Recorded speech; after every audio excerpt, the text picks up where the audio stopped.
Hi guys, welcome back to E3. I have just seen Rainbow Six Siege for the first time. It's looking amazing. I'm joined by Jerome from Ubisoft. How are you, Jerome? Good, how are you? So, this is the first time you've got to show Siege to the world. You know, how exciting has it been? You know, what's the reaction been like? Oh, well, for the team, it's been awesomely exciting. We had been working on that project for a little more than 18 months, keeping it secret from all our closest friends even, and it was really a tightly kept secret, and just the expectation and the wait for the reveal finally on Monday on the press release, was on the press conference from Ubisoft was really awesome. So we were very excited, and since then we've had an incredible amount of good reviews and good comments from everybody.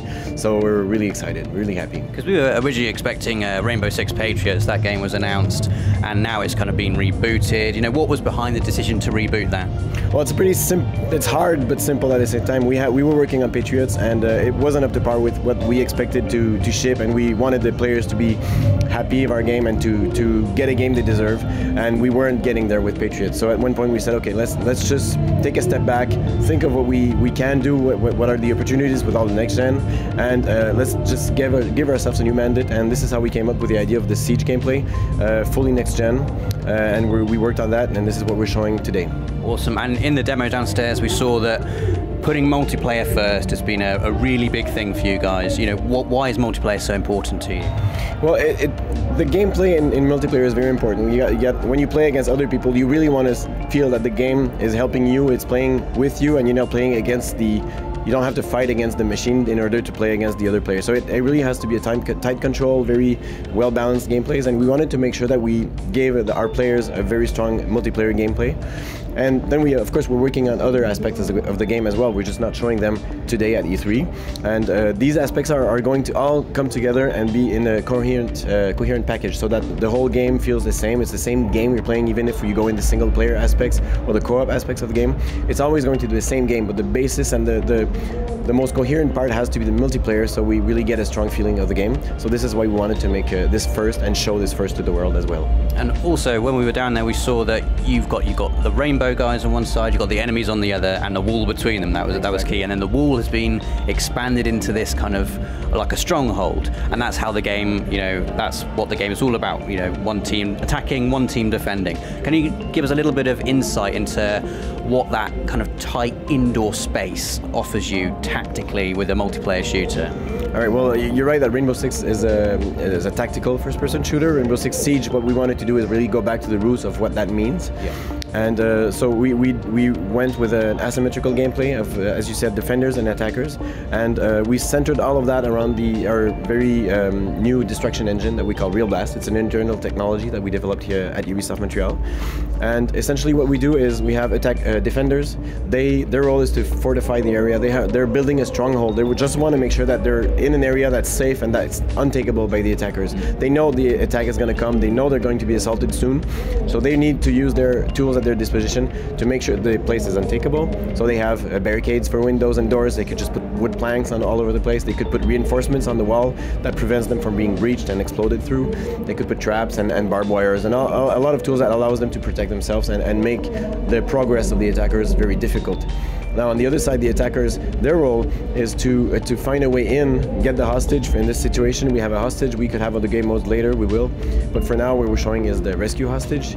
And so they have to get in the house in the best way they can. So they start by observing. They look with a drone. They walk around the house. They roll around the house with the drone, and they look at the cameras, and they find the weakest point. With that, then they can explore and decide what the best strategy is. So they're gonna find a weak point, exploit that strategy, maybe put a breach charge on that wall or on that ceiling, on that floor, and they want to get in, shoot at the enemies, and or rescue the hostage and bring her out to safety.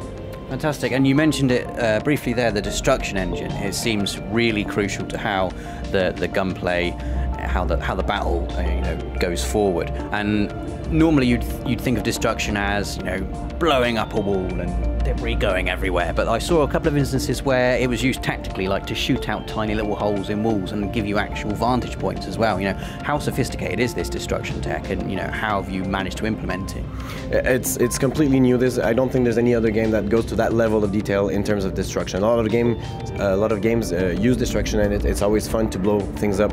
What we're doing in Rainbow Six is a really big step further. It only works on next gen because of that that constraint.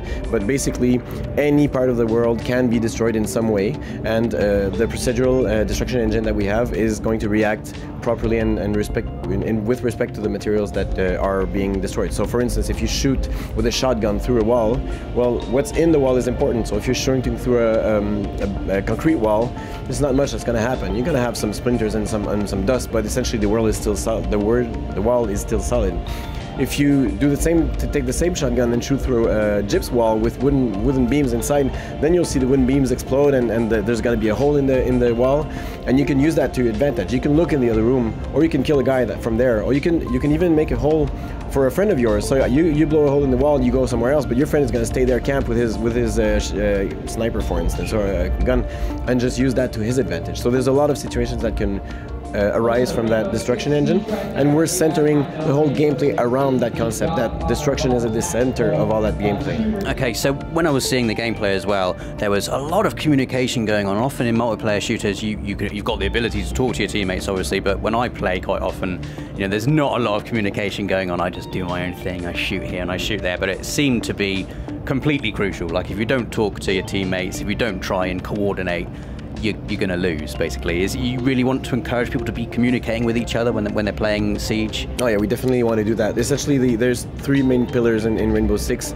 There's team play, tension, and tactics. So we've talked about the tactics earlier, and team play is a major aspect of the game because we want to recreate the environment of the counter-terrorist units, and they work together, they coordinate and they strategize together in order to reach their objectives. If everybody goes everywhere, it's obviously never going to work, and so we want to encourage our players to do the same and to work together by having smaller teams and by having steps in the gameplay that allow them to pause and talk together in a way that's easier. It makes them take advantage of that, and they actually use it. So we've played a lot internally, and people are exploiting that. They talk together, they strategize together, and it does work. And one last aspect that's super interesting in Rainbow Six in general, and Siege in particular, is the tension. With introducing the one life system, essentially you have one life. So if you die, you die. And it does bring a lot of tension because you have to be careful of every move you make. And that also encourages the team play, because if you know you can't just storm through a door, you're going to talk to your teammates, say, well, maybe we should stop and go this way, or I'll breach this wall, you go in, or cover me. So all of this makes people work together. Now, when you're dead, you're still part of the team, and that's one thing that I think is more fun for the people who want to play the game and haven't played before or aren't hardcore players, because they can still participate in the whole game by observing and giving cues to their teammates as to where are the enemies and how everybody's playing. So all of this together brings a lot of tension and team play to the whole game. Fantastic. Well, thank you so much for your time, Jeremy. The game's looking absolutely fantastic. That's Rainbow Six Siege. It's looking absolutely amazing. Go and check it out. We've got absolutely loads on the channel this week as well if you want to see more from E3, so make sure you subscribe.